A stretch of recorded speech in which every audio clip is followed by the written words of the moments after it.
Up until today, I didn't realize that my name is a tongue twister. Until he made it one.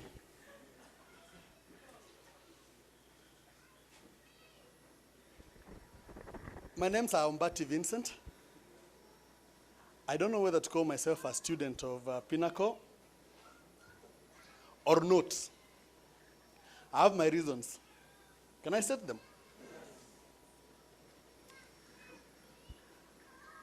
The three gentlemen there, Kidinji, Gikonyo, and Njuguna,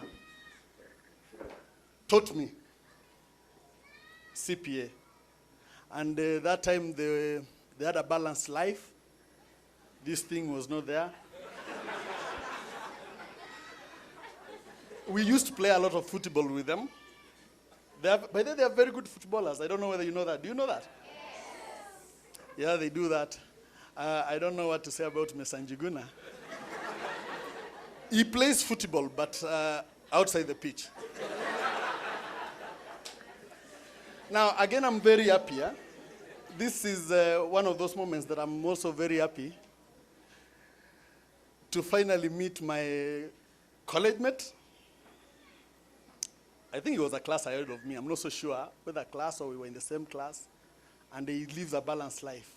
He's a pastor full-time and a lecturer part-time. Wow. I'm supposed to talk about opportunities galore. Before I talk about this, let me talk about me. I've said that they taught me. They modeled me to be what I am. There's something that comes out very strongly about these gentlemen here. Maybe you can't see it, but me, I'll tell you. When these three gentlemen were teaching somewhere else, they dedicated their time and energies to whatever they were doing. I can say they balanced their life there.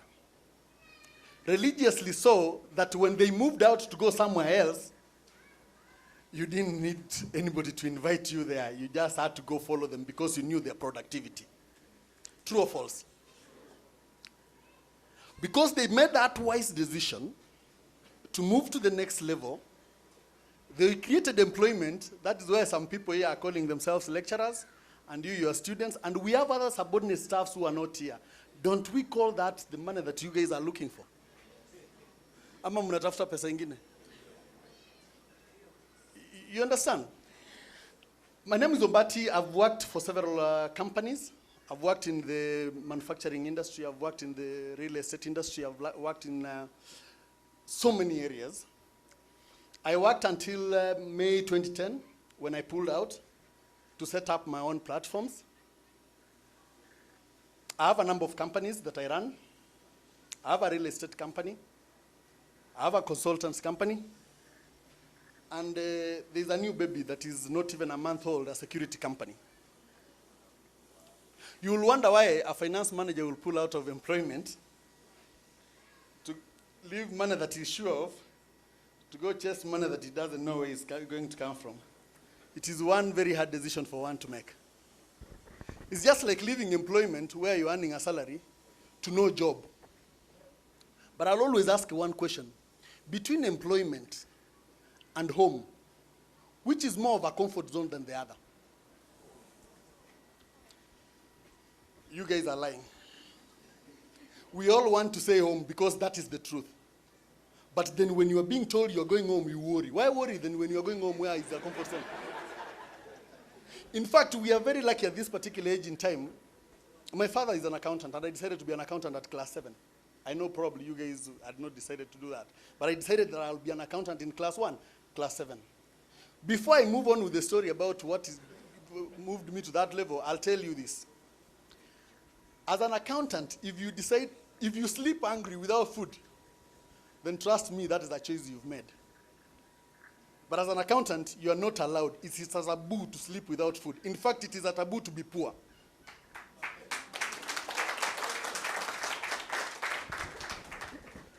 Na msiseme ati ninaonea watu maskini. No.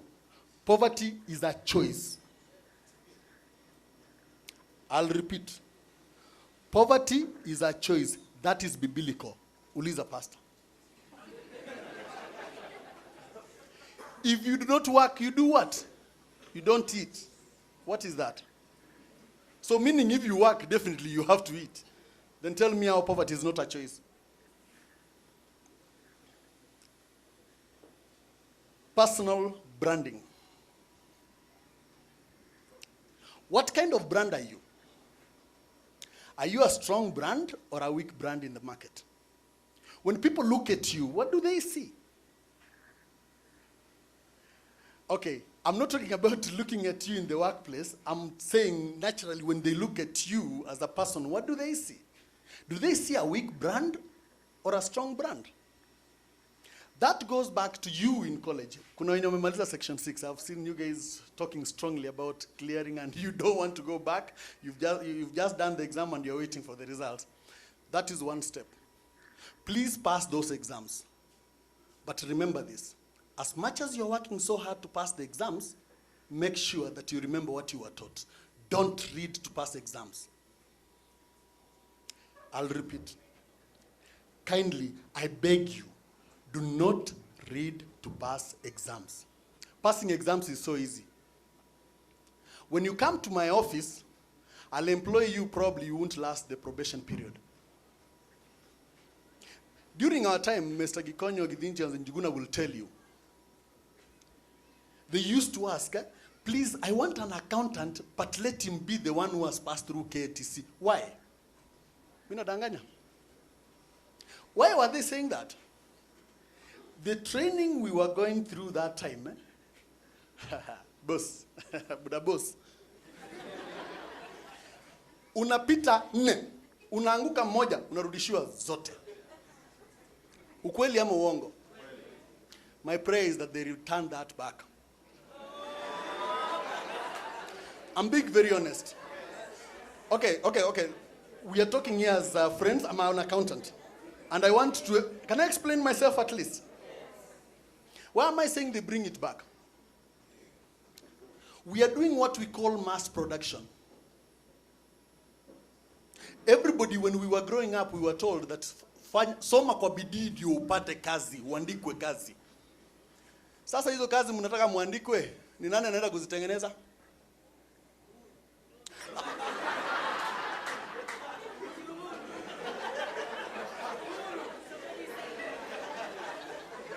Sisemi kitu.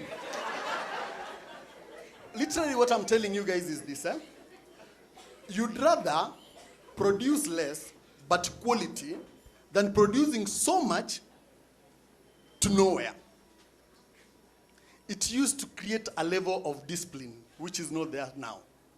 In fact, I can assure you, even that one who's repeating that one paper, he has forgotten those that he passed. True or false? Of what use is that? Of what use is that? Ina maana yote hiyo kweli? So what I'm suggesting is this: you guys create a brand, make sure that when somebody sees you, is this a professional that you are? And that is what will really move you to another level. Now, looking for a job. That is what I do at Accountants Online Global. I've managed to employ more than 3,213 accountants before I set up the company. I'll repeat, I've managed to employ single-handedly 3,213 accountants before I set up the company to do that job. Why and how? It is easy. I created an accounting group. I know you guys used to know it as Accountant on Facebook. It moved to Accountant Online Global. And my job was, ninauliza mahali kuna kazi, wanaleta, and we post it, and people get jobs within that particular group. We grew so much that we wanted to create employment. And true to that word, we've actually created employment. We've employed a number of people. And I'm very happy to see a few guys that we've posted and employed in this particular room. I'm very happy. I'm not going to mention names. But the point is, looking for a job, people here, we are looking for jobs the wrong way. People are looking for jobs the wrong way. Now, they do not know what kind of jobs they're going to look for. Ukimuuliza, unataka nini? Nataka kazi. Gani? Yoyote tu. There is no job inaitwa yoyote. True or false? The same way, unaulizwa, how much salary can we give you? Kitu yote tu bora nisikae nyumbani. Really? You guys are in Pinnacle, right? Munapewa masomo ya bure? Si munalipa? Hizo pesa nani ameleta? So you want to give free services?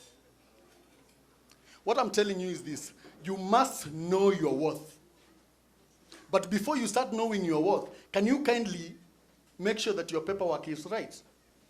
Can you kindly make sure that your CV, your cover letter, and actually your presentation in an interview is right? Many of you probably have never gone for an interview. That is the time that many of you start sweating your palms. Huku kuna teremka. Before you even meet that particular panel, you already have a map here. True or false? What is the worst that can happen? There are two things. They either give you the job or they don't. In which case, if they don't give you the job, you'll still continue looking. Eh? And if they give you the job, you'll thank them and say, what? Let me work. True or false? So then why are you sweating? Do you honestly have a reason to sweat? When you have those two things, why do you sweat? Number two, in the interview panel, you are freaking, you are shaking, even the voice is not coming. You are saying things that are not, you know, they're not coming out simply because you've panicked. Can you relax? Can you get into an interview setup and actually crack a joke? I'm not joking. Probably when you get in an interview panel, everybody will be looking at you, right? Try to be entrepreneurs. Can we kindly make that wise decision and decide, no. Can we set up a business? Now, let me do this. Ask them. They've set up a business. Ask the people that are around. When we came here, you guys don't want to mingle with us. We don't bite. You don't want to say hi to us. We don't beat. Probably you think we look too serious. Actually, we are not. We are jokers. I'm being honest. Then why are you so scared about us? Why can't you mingle? Why can't you create networks? Mtu wowote anaweka stock in his shop to sell. In this particular economy, is somebody suffering? Am I lying? The biggest asset that you have today is your brain. And if you set your business on your brain, you will for sure succeed. I can swear to God that will actually happen. And that one step that you make, the bold moves you make to get into entrepreneurial business, the better it is. And again, you don't have to do what people are doing. I recruit people, but I don't do what Brighter Monday does. I do not. I do not promise anybody a job. Ask them. What I promise is a chance to go for an interview, on which case, two things will be determined. Your papers, and what else? Your ability to convince the employer. Period. If you're coming for a job, unless I'm employing you in my organization, I'm not giving you a job. That is a fact. Ukweli ama uongo? Kuna mahali unaambiwa tutakupa kazi. Tutakupa kazi kabisa. Then what do? They give you a job of 10,000 shillings. What can you do with 10,000 shillings? Kwani unaishi wapi? Unakula nini? Una transport ni nini? When will you ever drive your own car? With the 10,000 shillings? That is why sometimes you tell employers, hey, excuse me, there is no way I'm going to give you a CPK for 25,000 shillings. No. But the problem is, me I say no, you ukienda kanda ukiambiwa ni 25, unasema, nipe tu. Sasa nitakusaidia namna gani? You understand? So you need to really make that wise decision to actually do what? Set up the business. Networking. There's somebody who came here and they talked about businesses, and I think is my brother up there, about businesses and how your family can support you. I'll differ. In most cases, your family might not support you, but the person seated next to you can support you. Actually, anybody who's helped me up my ladder is my friend, not necessarily my relative, not even my own father and mother. My own father and mother, I thank them. They raised me up, and I appreciate and I'll always adore them. But the people who supported me are the people around me. The people who give me jobs are those who are working. And by the way, many organizations don't actually advertise their jobs. Internal memos. And that is why I can easily employ many And like many people were waiting for the jobs in the interview. And by the time the jobs appear on the newspaper, they've already employed, shortlisted, including government. I'm telling you the truth. Watu wanagawana, nipe 35 positions, nipe 20 positions. By the time you guys are rushing to send your whatevers, unless you have somebody to push them. But the truth is, internal memos are the ones that work. True or false? So when we know that, then why can't we network? For example, you guys have cleared Section 6. If you manage to pass, probably you won't even want to have the contact of the person seated next to you. And you expect that life will be easy. Others, we give them jobs, they disappear completely until when they are told the contract is going to be terminated. Then they're nakupigia simu, hello, sasa vini, umelost. Inatakiwa ni kutafute tukunywe moja. I mean, alafu nakwambia, by the way, unajua mahali kuna position, naona ka contract kangu nataka kuisha. Where have you been for the last 5 years? You need to create your networks. Why am I here today?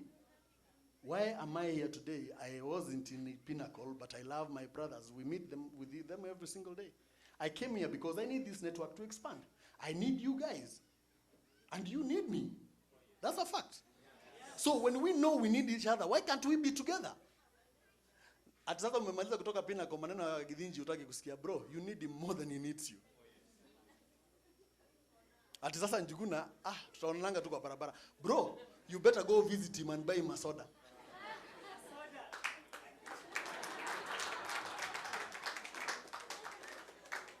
Tunaelewana? Tunaelewana? You need to invest in you as a person. Invest in yourself. The same way ukitoka kwa nyumba leo ulienda ukadunga poa. Ukasema leo nataka niwakilishe mtaani. Na kweli umewakilisha. Invest in yourself. Invest in your brains. Feed your brains with the correct materials. Feed your brain with everything. And actually, position yourself somewhere. Value yourself. In the sense that hata ukienda interview, mtu akikuuliza how much do you want? Would you want to have as a salary? What will you say? You will comfortably give them a figure. But there is a challenge. I want to ask one question. If you came to an interview and I asked you this question, how would you respond to it? If I give you 20 bob, would you take this job? Somebody has already said no. So, who else has a better answer than that? If I gave you 20 shillings for a salary, would you take this job? You guys are vehemently, mnakata hiyo. That is a very easy question to answer. Everybody says that the salary part is the most, hiyo ndio kizungumkuti, si ndio? Can I tell you how easy it is? It is so easy. Do you know your rent? Do you know how much you spend on fare? Do you know how much you spend on food? Do you know how much you entertain your body? Kuambia mwili pole. Do you? Do you know? Now, if you know all that, and you can now say, hii mwili pole ni hii, hii ingine ni hii, hii ingine ni hii. Sasa na ninataka ni save 10K. Sasa una hadi hizo zote unamwambia mazee, hiyo 70 itanifaa. You understand? Now, going back to the question I asked, automatically what that person is asking you is, what is your, how are you prepared mentally? Can I give you an answer to that question? Sir, if 20 shillings can pay my rent, pay my transport, dress me, fuel my car, and I can comfortably afford to save something, why not? Now, unajua kile umefanya? Ni ile vitu tulikuwa tunafanya na bwana Githinji na Gikono. Mpira mtu akikupigia unamrudishia. You've turned the ball back to him. Do you think he will ask you any other question? The point you're saying is, kindly you have your company policies. Can you follow those particular policies? Sini kweli? I've said so much. I've directed you to ask so many other things. Sasa, and truth be told, sometimes naona kagiza kanaingia. Mnataka muende nyumbani, wengine mnataka kudunda, mnataka mdunde, mwambie mwili pole baada ya exam ngumu, sio? I've pointed you to us where the money is. The issue is this. You need to make that decision to go for the money. Don't do what everybody does. Madam, mtu anafungua boutique na wewe unataka kufungua boutique. Surely. Munauzia nani? Mtakuwa mkiuziana ama mkibadilishana nguo? Mtu anafungua salon, pia wewe unataka kufungua salon next door. Nani atatengeneza nywele ya mwingine? I want you to be creative, be innovative, come up with something out of the ordinary. By the way, if you hear where they want somebody to supply oxygen, I'm here and I can sell it in bottles. Literally what I'm trying to say is there are so many opportunities. And by the way, you of all the people, unlike me, a villager who was born and brought up in the village and came kushanukia hapa town, there are so many opportunities. And the money flowing in this city is so much. Why can't you tap into it? Can I ask you a question? How many colleges do we have in town? Teaching CPA and KTC. Ni ngapi? Zina wanafunzi ama hazina? Asante sana. Nimewajibu. Most importantly, have fun. Thank you and God bless you.